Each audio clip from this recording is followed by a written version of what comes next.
So in today's tech tip, I'll be showing you how to use the object eraser tool, of course powered by AI, on your Samsung Galaxy S25 or S25 Ultra.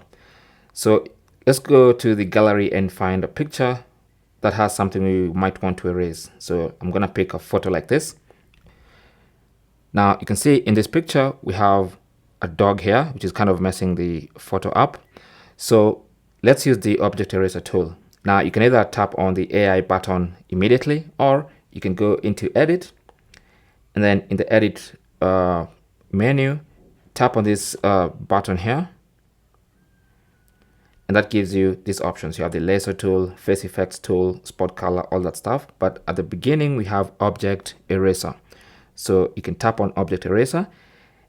Now it's time to draw a circle around whatever it is you want to erase.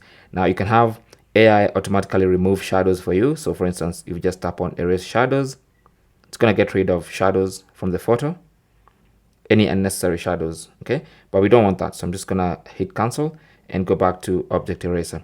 So let's remove this dog. So I'm just going to draw a circle around that dog, and then AI will analyze and give me a much better outline of whatever it is it thinks I want to erase.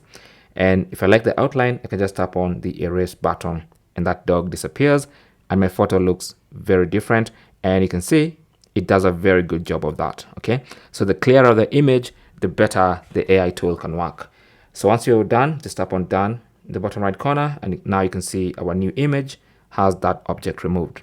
Okay, so that is basically how to use object eraser. Once you finish, you can just tap on save, or you can save it as a copy if you want to. But that is basically how to use the object eraser on the Galaxy S25. Thanks for watching. Don't forget to like and subscribe, and good luck.